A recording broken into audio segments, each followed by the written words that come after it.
কোঠাতে আসুন, মেধা নয় কোঠাতে আসুন, এই দুইটি শব্দ আজ শিক্ষার্থীদের জীবনে এক কালো রাত নেমে এসেছে। শিক্ষার্থীদের জীবনে অন্ধকারে চারপাশ নিমজ্জিত হয়ে গেছে। আজ শিক্ষার্থীদের রাতে ঘুম নাই, আজ শিক্ষার্থীদের দিনের কোনো লেখাপড়া নাই, শিক্ষার্থীদের শান্তিতে কোনো চলাফেরা নাই, তাদের মনে সারাক্ষণ অশান্তি অশান্তি আর উদ্বিগ্নতা। শুধু কথা মাত্র দুইটি, মেধায় নয় কোঠাতে আসুন, কোঠায় নয় মেধাতে আসুন। যৌক্তিকতার যুক্তিতে আপনার মনে কোনটা জাগে সেটাই আপনার মনকে প্রশ্ন করুন। হাজার হাজার লক্ষ লক্ষ শিক্ষার্থীরা তাদের চোখের ঘুম হারাম করে দিয়ে রাস্তাঘাটে বসে তাদের যৌক্তিক কথাগুলো জানানোর জন্য, সবাইকে বোঝানোর জন্য আজ দিনের পর দিন, রাতের পরে রাত না ঘুমিয়ে রাস্তায় কাটিয়ে দিচ্ছে। তাদের শরীরের ঘাম পায়ে ফেলে শরীর শুকিয়ে যাচ্ছে, তাদের মাথা গায়ের রক্তে রঞ্জিত হয়ে আজ রাজপথ রঞ্জিত হয়ে যাচ্ছে। এখানে আপনার আমার একটু বিবেচনা করা দরকার। আজ যে শিক্ষার্থীরা রাস্তায় তাদের এই ন্যায্য দাবি নিয়ে নেমেছে, তারা আপনার আমার কারো ভাই, কারো সন্তান, কারো আত্মীয় স্বজন ওখানে বসে আছে।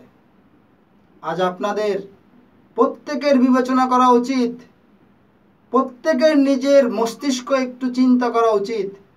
তারা যে কথাগুলো বলতে চায়, এই কথার সুফলতা বা বিফলতা কি।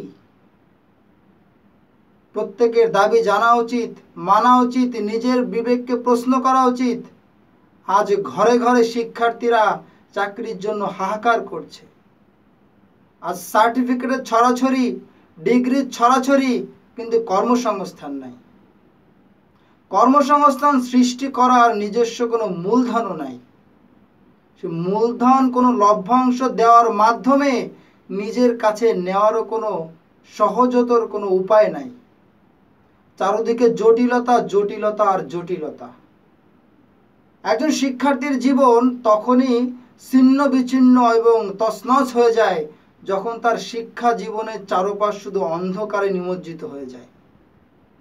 হাজার হাজার লক্ষ লক্ষ শিক্ষার্থীরা প্রতি বছর সার্টিফিকেট অর্জন করে তারা তাদের কর্মসংস্থান পায় না। অনেক মেধাবী শিক্ষার্থীরা আছে, তারা তাদের মেধা অনুযায়ী পজিশন পায় না। অনেক শিক্ষার্থীরা আছে, তারা তাদের মেধা না থাকা সত্ত্বেও তাদের স্বজনপ্রীতির, আত্মীয় স্বজন এবং উপটৌকন বিভিন্ন উপহারের মাধ্যমে, বিভিন্ন সুযোগ সুবিধার মাধ্যমে তারা সে অবস্থানটা পেয়ে যায়।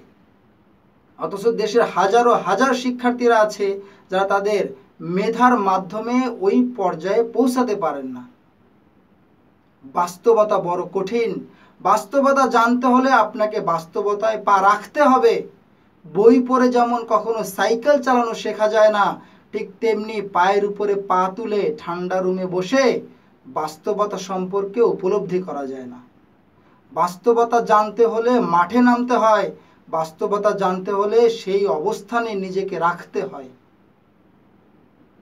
সুতরাং শিক্ষার্থীরা আজ উত্তাল হয়ে রাস্তায় নেমে এসেছে। তাদের চোখে ঘুম নাই, তাদের কোনো খাওয়া দাওয়া নাই, তাদের পোশাক পরিচ্ছদের কোনো ঠিক নাই, তাদের মাথায় শুধু চিন্তা চিন্তা চিন্তা, ভবিষ্যতের হতাশা। আজ এই হতাশা একটু একটু করে বাড়তে বাড়তে বাড়তে উত্তাল এই জনতার সমুদ্রে পরিণত হয়েছে। এই সমুদ্র খুব সহজে থামবার নয়। যারা সুশীল সমাজ আছেন, আপনাদের নিজের বিবেককে প্রশ্ন করে দেখুন।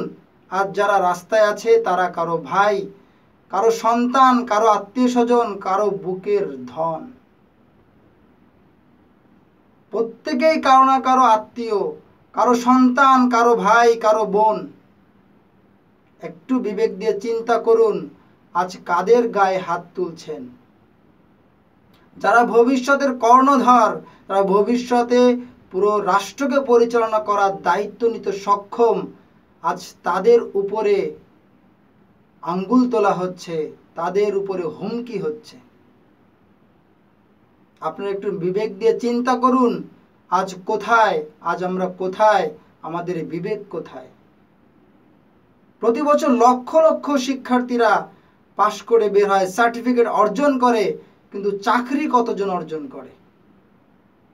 শিক্ষার্থী আছে, কিন্তু সেই শিক্ষার্থী যে কর্ম করে খাবে, যে উপার্জন করবে, সেই উপার্জনের জায়গাটা নাই, যে উপার্জনের জায়গা তৈরি করার মতো নিজের সামর্থ্য নাই। সুতরাং আজ এই কষ্টের এই কালো রাত, আজ এই কষ্টের কালো দিন শিক্ষার্থী সহ পুরো জাতির মধ্যে হতাশা বিরাজ করছে। এর থেকে মুক্তি পাওয়ার উপায় কি? এজন্য নিজের বিবেককে প্রশ্ন করুন, নিজেকে জিজ্ঞাসা করুন, আজ আমরা কোথায় আছি এবং আমাদের ভবিষ্যৎ কি? আমরা কোন দিকে নিজেদের জীবনকে এগিয়ে নিয়ে যাচ্ছি? আগামী 5 বছর 10 বছর পর আমাদের অবস্থানটা কোথায় যাবে? নিজেদের বিবেককে প্রশ্ন করুন। আজ যে শিক্ষার্থী ভাইরা তাদের বুকের রক্ত ঝরিয়ে মাটি রক্তে রঞ্জিত করছে, তাদের পুরো শরীর নিস্তেজ হয়ে যাচ্ছে, তারা কোন দাবি নিয়ে সবার কাছে আসছে? এটা কতটুকু যৌক্তিক, কতটুকু অযৌক্তিক? নিজের বিবেককে প্রশ্ন করুন। সর্বশেষে সকল শিক্ষার্থী ভাই ও বোনদের প্রতি জানাই হাজারো সালাম, তাদের সুস্থতা কামনা করছি। আল্লাহ তাআলা সবাইকে ভালো রাখুক, সুস্থ রাখুক, এই কামনায় আজ আল্লাহ হাফেজ।